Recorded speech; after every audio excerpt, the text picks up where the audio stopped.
Hello students, अगर आपने हमारा चैनल अभी तक सब्सक्राइब नहीं किया है तो सब्सक्राइब कीजिए और बेल आइकन पे क्लिक कीजिए लेटेस्ट वीडियो सबसे पहले देखने के लिए।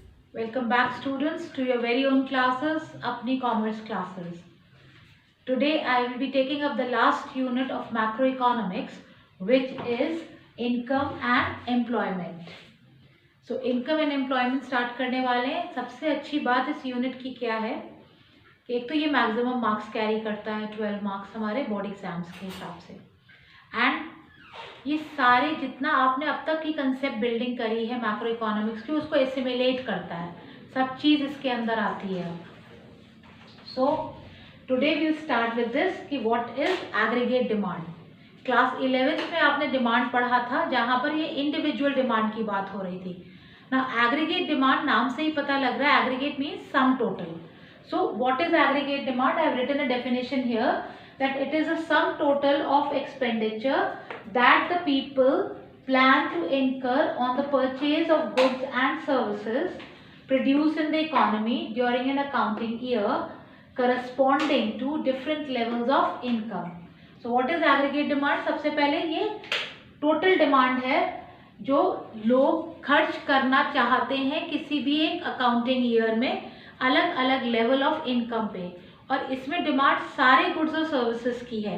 Hence the concept in macroeconomics we are because we are taking the entire economy, और पूरी इकोनॉमी में जितने भी गुड्स एंड सर्विसेज प्रोड्यूस हो रहे हैं उन सब की टोटल डिमांड जो एक अकाउंटिंग ईयर में बनती है उसको हम बोलते हैं aggregate demand. Now talking about the components of aggregate demand, components की जब बात होगी तो यहाँ पर हमें देखना है कि what model are we taking up. Are we talking about two sector closed economy or three sector closed economy और an open economy? आप सबको पता है चैप्टर जब हमने नेशनल इनकम किया था तो उसमें सबसे पहली वाली बात यही आई थी कि आपके पास 4 सेक्टर्स होते हैं इकोनॉमी में। कौन कौन से? House hold, producer, government and rest of the world.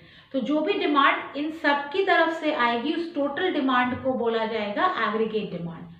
Talking about two sector model अगर हम बात कर रहे हैं क्लोज्ड इकोनॉमी में, तो दो कंपोनेंट्स होंगे आपके पास, household consumption expenditure and producer investment expenditure.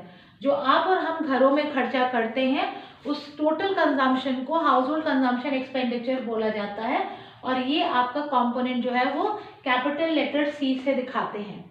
Producers investment expenditure, जो भी प्रोड्यूसर्स प्रोड्यूस करने के लिए इन्वेस्टमेंट कर रहे हैं उसको हम कैपिटल लेटर आई से दिखाते हैं। So that is called as producer investment expenditure. और इन दोनों फैक्टर्स को मिलाकर ये टू सेक्टर क्लोज्ड इकोनॉमी के अंदर दो कंपोनेंट्स बनते हैं हमारे, जहां यहाँ पर हम कहेंगे AD is equal to C plus I. लेकिन अगर थ्री सेक्टर मॉडल की बात हो रही है तो गवर्नमेंट अब इंक्लूसिव हो जाएगी इसमें। So government expenditure which is denoted by capital letter G, तो C plus I plus G अगर करा जाए तो ये होता है थ्री सेक्टर क्लोज्ड इकोनॉमी। अब अगर ओपन इकोनॉमी की बात हो रही है तो रेस्ट ऑफ द वर्ल्ड भी यहाँ पर आ जाएगा, मतलब कि बियॉन्ड पैरामीटर्स चले जाएंगे, and that is how export and import will come into picture which is called as net exports. So net export is the fourth component which is X minus M. तो अब aggregate demand हमारा actually क्या हो गया, अगर हम 4 sector की बात कर रहे हैं तो household consumption expenditure, investment expenditure of the producers, government expenditure and net exports which is denoted by x minus m। यहाँ पर जो हमारे सिलेबस में थ्योरी है वो कीन्स की थ्योरी है। Keynes is a great economist, उनकी थ्योरी ही पढ़ाई जा रही है। तो हम सिर्फ टू सेक्टर मॉडल लेकर चलते हैं, तो हमारे लिए एडी क्या हो जाएगा, this will be equal to C plus आई।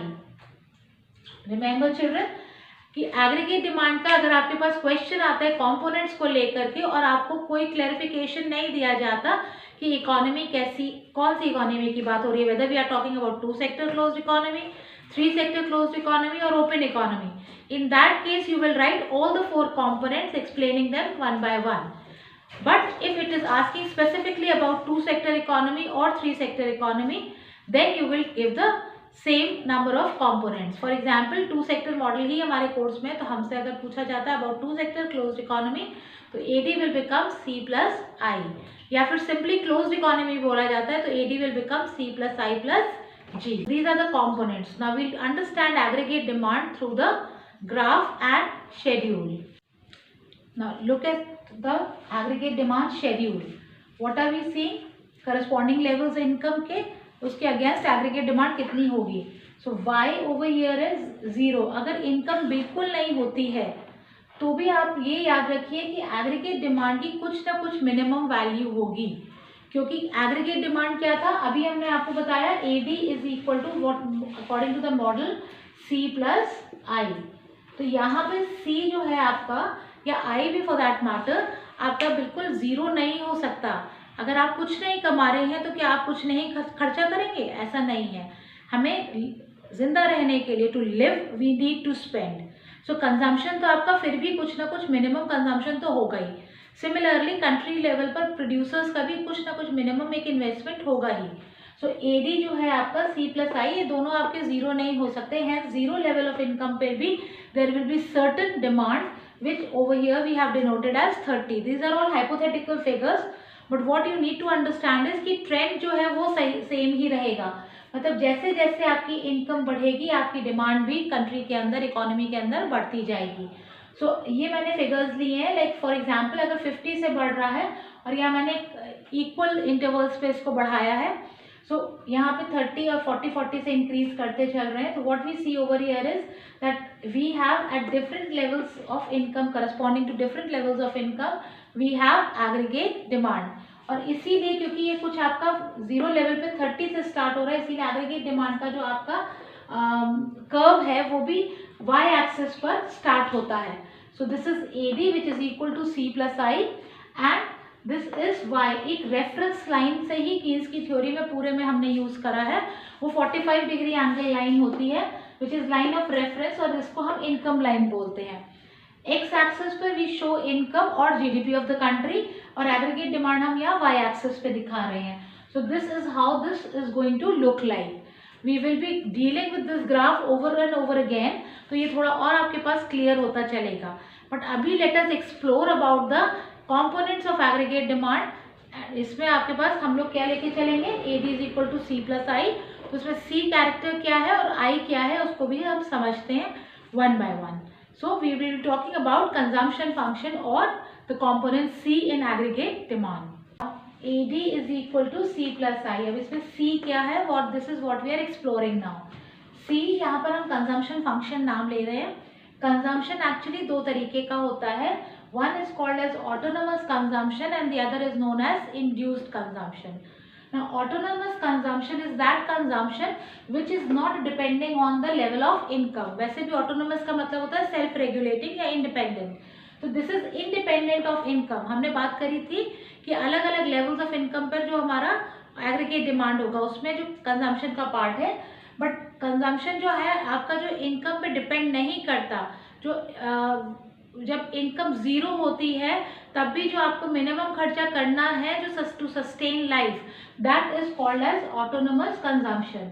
और जैसे जैसे हमारी इनकम बढ़ती जाएगी वैसे वैसे कंजम्पशन भी बढ़ता जाएगा। So this is called as induced consumption. So induced consumption is which depends on the level of income. So we over here can denote this as that C is some function of Y, मतलब Y क्या है, income. Income is always denoted by capital letter Y over here.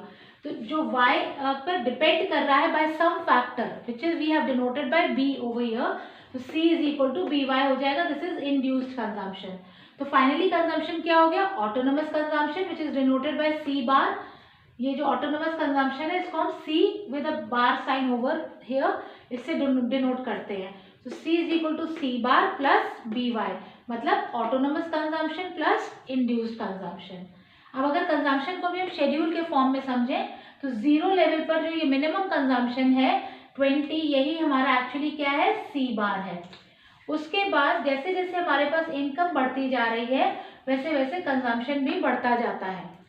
So this is quite normal, but जो rate है income के बढ़ने का वो ज़्यादा होता है एज कम्पेयर टू कंजम्पशन, क्योंकि जब आपकी बेसिक नेसेसिटीज़ पूरी होने लग जाती हैं तब उसके बाद आप लग्जरीज की तरफ मूव करते हैं।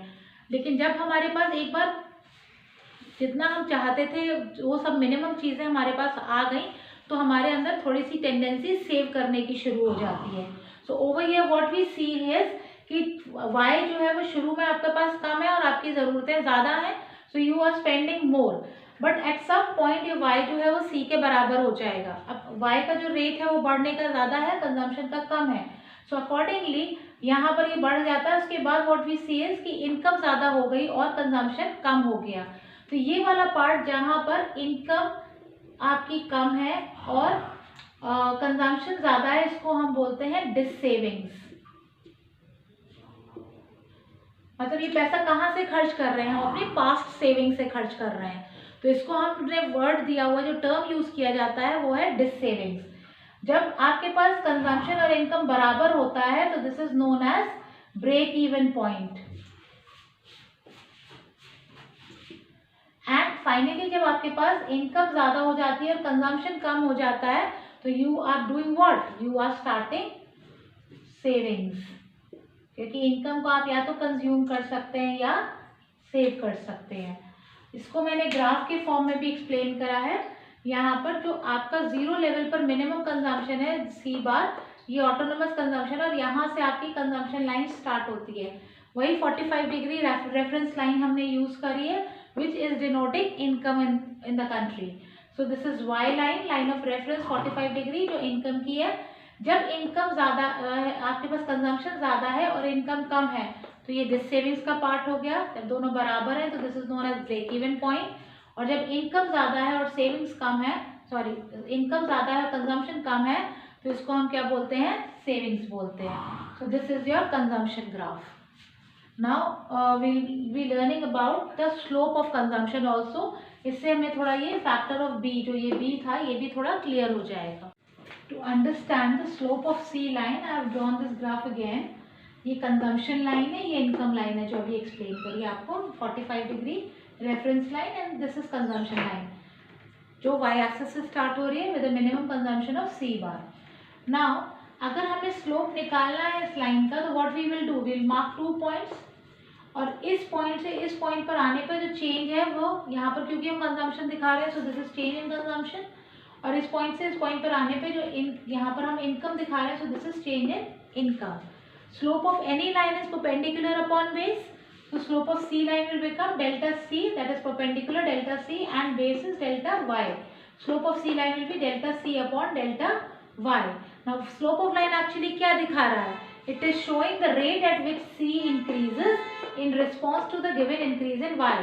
Y के additionally change होने पर जो C में change आता है वो हमारा स्लोप ऑफ सी लाइन दिखा रहा है। इसको हम एक नाम से बुलाते हैं which is known as marginal propensity to consume. Short में हम इसे एमपीसी के नाम से याद रखेंगे। So what is MPC, marginal propensity to consume. It is the rate at which the consumption changes या increase in consumption due to increase in income. So delta C upon delta Y. अब जो हमारे पास induced consumption में हमने लिखा था C is equal to B Y, ये B ये रेट है जिस पर इस वाई पर इस रेट के हिसाब से कंजम्पशन बदलता है। So this is nothing but M P C. C is M P C into Y. इसका मतलब अब हमारा C फंक्शन जो हो जाता है वो होता है C bar, that is autonomous consumption, plus M P C, that is इसको हम B से डिनोट कर रहे थे, इंटू वाई। या फिर हम इसको ऐसे भी लिख सकते हैं C is equal to C bar plus B y। तो B और MPC मतलब एक ही बात होती है। MPC is marginal propensity to consume और उसका होता है ratio of change in consumption to change in income. So the rate at which C increases in response to given increase in income is known as MPC. Now there is one more term which is quite similar to marginal propensity to consume. This is known as average propensity to consume. इसको short में हम बोलेंगे APC। So APC जो होता है this is the ratio of total consumption to total income. थोड़ा सा ये ध्यान रखिएगा, मार्जिनल मतलब एडिशनल, तो एडिशनल इनकम का कितना पार्ट हम एडिशनली कंज्यूम कर रहे हैं that is MPC, marginal propensity to consume. लेकिन टोटल इनकम का कितना पार्ट हम टोटल कंज्यूम कर रहे हैं that is APC. So APC is C upon Y, whereas MPC is delta C upon delta Y. So this is about the C function. अब इसी सी function से हम सीखेंगे कि कैसे सेविंग्स निकाली जाती हैं या सेविंग फंक्शन कैसे डिराइव करते हैं। So let us see how what is saving function and how is it derived from the C function. Now let us see the saving function. We all know income can either be consumed or saved. या तो इसको हम consume कर सकते हैं या save कर सकते हैं। तो y is equal to C plus S के बराबर होता है ना। अगर हम सेविंग की बात करें तो saving will be income minus consumption. So here what we get is S is equal to Y minus, मैंने सी की जगह उसका फॉर्मूला कंजम्पशन फंक्शन का सब्सटीट्यूट कर दिया है, autonomous consumption plus induced consumption. So C bar plus B Y. अगर इस ब्रैकेट को हम खोलेंगे तो this will become S is equal to Y minus C bar minus B Y. So this becomes what, मैंने इसको थोड़ा रीअरेंज कर लिया to simplify for all of us. So minus C bar एक तरफ ले आए हैं, वाई वाई दोनों पास में ले आए हैं। तो S is equal to minus C bar plus Y common हो गया 1 minus B. So finally we get the formula s is equal to minus c bar plus 1 minus b y. So ये हमारे पास algebraically derive करा है saving function. But अगर हमें यही बात derive करनी हो through graph, तो मैंने यहाँ पर एक बना के रखा हुआ है consumption का graph. What over here is कि ये हमारे पास c bar है पॉजिटिव है, मान लो इसका नंबर 20 है, तो y अगर आपका 20 है, मान लीजिए y is equal to 0 level पर हमारे पास c जो है c बार दिस इज 20। तो c बार इज कंजम्पशन यहाँ पर, क्योंकि 0 पर सिर्फ आपके पास ऑटोनोमस कंजम्पशन है। In this case savings will be equal to income minus consumption. So s की वैल्यू क्या हो जाएगी -20। यही हमने डिराइव करा था कि अगर ये c बार होता है तो ये क्या हो जाता है -c बार। तो यहाँ पे ये जितना पॉजिटिव साइड पर है उतने ही नेगेटिव साइड पर हमें पॉइंट बनाएंगे। Let us label it as A. ना अगर मान लीजिए यहाँ पर y जो है वो c के बराबर है, तो जहाँ पर y c के बराबर होगा वहाँ पर s की वैल्यू क्या होगी y माइनस सी होती है। So this will become y minus Y. So s की वैल्यू क्या हो जाएगी 0। तो आई एम ड्रॉइंग, जहाँ पर ब्रेक इवन पॉइंट है हमारा, उससे हमने एक परपेंडिकुलर ड्रॉ करा ऑन दिस ग्राफ, और ये हमने यहाँ पर पॉइंट मार्क कर लिया। Let us name it as D. So A और डी को आपको 2 पॉइंट मिल गए, इनको आप रूलर से ज्वाइन करेंगे और इसको स्ट्रेच कर देंगे। So you will get the saving function as minus C bar plus 1 minus B Y in correspondence to C bar corresponding to C bar plus B Y से। ये भी एल्जेब्रिकली भी दिखाया मैंने आपको, और this I have shown you through graph method also.